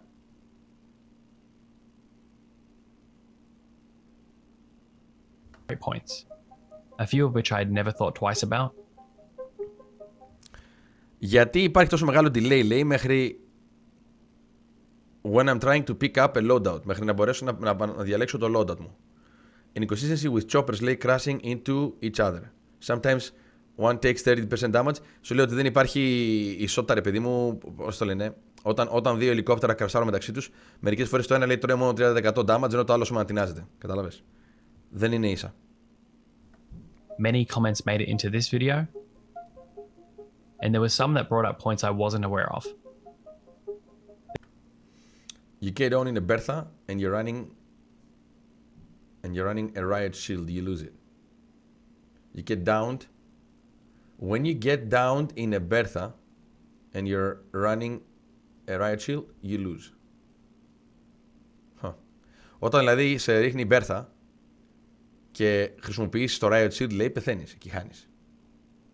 Δεν ξέρω, αυτό το καταλαβαίνω τώρα τι γίνεται εκεί. It forces you to revive your teammate no matter what. Get your loadout? Nope. You need to revive your teammate first. There were also many smaller points that I wrote down but didn't include. Things like, why do I have to wait for the dead silence timer to run out before I can pick up another field upgrade? Why does the... Γιατί πρέπει να περιμένω να τελειώσει το ένα το skill μου, π.χ. το dead silence, για να μπορέσω να πάρω από κάτω τα πράγματα. Το ίδιο πράγμα. Έχεις δει πόσες φορές με έχετε δει να κάνω voltage γύρω-γύρω από το κουτί μέχρι να τελειώσει το dead silence? Countdown timer sometimes don't start until the lobby is already full. Why can't you move over downed players? Why is there a huge delay between switching seats and when you're able to exit a heli? Why do I have to redo all my settings after every big update? The best example of a collection of less thought about problems is a paste bin I was sent by Twitter user Diego Fountains. It covers everything from standard complaints like weapon melee, to ideas for weapon balancing, to smaller things like the uselessness of the play again feature. There's a lot of great ideas. Όχι, δεν κολλάει το res, λέει ότι όταν κάποιος έχει πέσει κάτω, όταν κάποιος είναι μπροστά δεν μπορείς να περάσει από πάνω του. Δεν μπορείς να περάσει μέσα. Είναι λίγη, αλλά σε εμποδίζει, δεν μπορείς να μπεις στο δωμάτιο. Που κανονικά θα πρέπει απλά να περάσει από πάνω του. Πήδα από πάνω του και μπήκες μέσα. Αλλά κολλάει. Είναι σαν, δηλαδή σαν invisible wall. Όταν άλλος είναι κάτω, είναι down και είναι μπροστά σε πόρτα. Αυτό εννοεί. Here. I've linked it below if anyone wants to read. And finally, the bigger problems. The ones we'll all be closely watching when the new map arrives. The really controversial ones. Σου λέω εδώ πέρα τα προβλήματα μετά. Το ένα είναι το weapon balance που είναι το μεγάλο θέμα. Μετά έχουμε το perk balance, π.χ. το ghost. Εντάξει. Μετά έχει το lobby, το οποίο σε βάζει σε lobby που είναι πολύ μεγάλα για σένα, 54 και. Και από κάτω μετά είναι το aim assist, σου λέω εδώ πέρα, το οποίο μιλάσουμε ο doctor εδώ πέρα, την Tatman και αυτή. And the ones we're hoping won't be a problem. Και τα άλλα που ελπίζουμε λέει ότι δεν θα είναι πρόβλημα. Το οποίο είναι το ricochet και το υπόλοιπο θα είναι το όλο είναι consola versus PC. I didn't really talk about any of these, at least, certainly not to the depth they're warranted. Perhaps a future video is in order. Despite all these, Warzone is still my favorite game, and I'm sure that sentiment holds true for a lot of you guys that made it this far into the video. But ignoring everything else, just imagine how good Warzone would be if they just looked a little closer at the little things. Απλά θα ήταν τέλειο, θα ήταν άλλο επίπεδο τελείως. Άλλο επίπεδο. Άλλο επίπεδο τελείως. Πολύ ωραία, παιδιά. Πολύ ωραία δουλειά έκανε το παιδί. Πολύ ωραία δουλειά. Μπράβο του. Αυτά είναι τα λίγα πράγματα, τα μικρά πράγματα τα οποία μας ενοχλούν, τα οποία έχουν πρόβλημα και τα οποία άμα φτιαχτούν, πιστεύω το Warzone θα γίνει πολύ καλύτερο σαν περιβάλλον και με λιγότερα, πώς το λένε, νεύρα. Θα τα ευχαριστούμαστε περισσότερο από το να συγχυζόμαστε που παίζουμε το παιχνίδι αυτό. Γιατί λείπουν τόσα προβλήματα, έχουν τόσα προβλήματα.